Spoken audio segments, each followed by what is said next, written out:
नमस्कार बच्चों, आज हम गृह विज्ञान की जो छात्राएं हैं वो बीए पार्ट 2 की उनके लिए पेपर 2 वस्त्र विज्ञान का जो चैप्टर है उस शुरू करेंगे। रेशे क्या होते हैं? रेशे वस्त्र निर्माण की एक मूलभूत इकाई होते हैं जिनके बिना वस्त्र निर्माण करना संभव नहीं होता। रेशों के बारे में आपने सुना होगा, जैसे कपास के रेशे होते हैं, ऊनी रेशे होते हैं, रेशम के रेशे होते हैं और मानवकृत रेशे होते हैं जिनसे कि सिंथेटिक कपड़े बनते हैं। रेशों के अंदर कुछ एक बेसिक विशेषताएं होनी जरूरी हैं, तब उनसे वस्त्र निर्माण की प्रक्रिया हो पाती है, जिसमें सबसे पहला गुण है पर्याप्त मजबूती। कोई भी रेशा जिसके अंदर तनाव, रगड़ और दबाव सहन करने की क्षमता होती है, वही रेशा वस्त्र निर्माण के लिए उपयोगी होता है। जिन रेशों के अंदर इस तरह का गुण नहीं होता वो वस्त्र निर्माण के लिए उपयोगी नहीं होते हैं। दूसरा गुण होता है संतोषजनक लंबाई।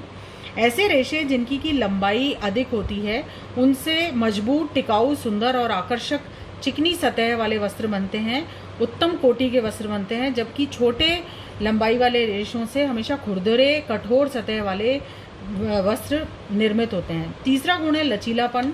जब रेशों को थोड़ा खींचकर या तनाव देकर छोड़ दिया जाता है तो वो अपनी पूर्व आकृति को ग्रहण कर लेते हैं। ये गुण लचीलापन कहलाता है। रेशों में ये गुण होना आवश्यक होता है, क्योंकि अगर रेशों को खींचा जाए और वो लचीलापन सहन ही नहीं कर पाएंगे तो वो टूट जाएंगे और उनसे वस्त्र निर्माण नहीं हो पाएगा। चौथा गुण है प्रतिस्कंदता। प्रतिस्कंदता का अर्थ होता है कि रेशों का वह गुण जिसके कारण रेशों को दबाने के पश्चात जब उन्हें पुनः छोड़ा जाता है तो वो अपने पूर्व आयतन में अपना आकार ग्रहण कर लेते हैं। इस तरह से लचीलापन, प्रत्यास्था, प्रतिस्कंदता का गुण होना रेशों के अंदर अत्यंत आवश्यक है, जिससे कि वो खिंचाव, तनाव को सहन करके पुनः वापस अपने उसी आकार के अंदर आ जाएं। उसके बाद में बंधन क्षमता। बंधन क्षमता का अर्थ होता है कि रेशों के अंदर आपस में एक दूसरे के साथ में चिपके रहने की, आपस में एक दूसरे के साथ दृढ़ता से चिपके रहने की क्षमता होनी चाहिए, सटने की क्षमता होनी चाहिए।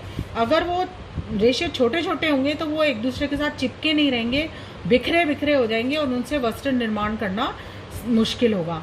छठा गुण है कोमलता और सूक्ष्मता। कोमलता का अर्थ होता है कि रेशों के अंदर कोमल और मुलायम होने चाहिए, जिनसे कि अच्छे वस्त्र तैयार हों, जिनसे कि अपन घर के जो काम हैं उनको किए जा सकें।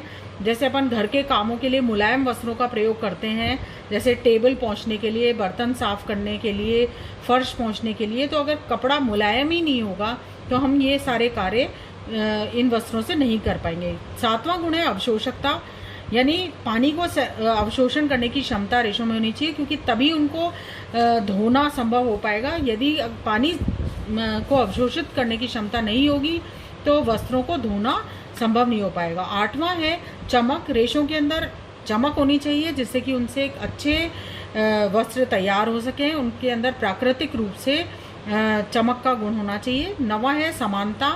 रेशों के अंदर समानता का गुण होना चाहिए, यानी कि जो सभी रेशे एक ही आकार, लंबाई, व्यास के होते हैं, उनसे एक सुंदर वस्त्र तैयार होता है। उसके बाद में घनत्व। वस्त्रों का भार उनके घनत्व पर निर्भर करता है। जिन रेशों का घनत्व जितना अधिक होता है उनसे बने हुए वस्त्र भी उतने ही भारी होते हैं। 11वां गुण है अपघर्षण प्रतिरोधक क्षमता। कपड़ों में रेशों के अंदर प्रतिरोधक क्षमता होनी चाहिए, जिससे कि जो वो वस्त्र का निर्माण करते समय ये एक महत्वपूर्ण गुण होता है, यानी कि वस्त्र प्रयोग के पश्चात गंदे हो जाते हैं और जब अपन उनको धोते हैं तो उनको रगड़ना पड़ता है। तो जब भी अपन कोई शर्ट की कॉलर ये सब साफ करते हैं तो उनको रगड़ना पड़ता है। तो रेशे के अंदर ये गुण होना चाहिए कि वो इस रगड़ को सहन कर सकें, इस घिसाव ऐसा ना हो कि उनको धोते समय, रगड़ते समय वो घिस जाएं जल्दी। ऐसे तरह के रेशे जो हैं वो वस्त्र उपयोगी नहीं होते। विद्युत संवाहकता। रेशों के अंदर विद्युत संवाहक होना आवश्यक है, क्योंकि जितने उच्च विद्युत संवाहक रेशा होगा उतना ही जो है वस्त्रों में इसका खतरा कम से कम रहता है। 13वां है अनाम्यता।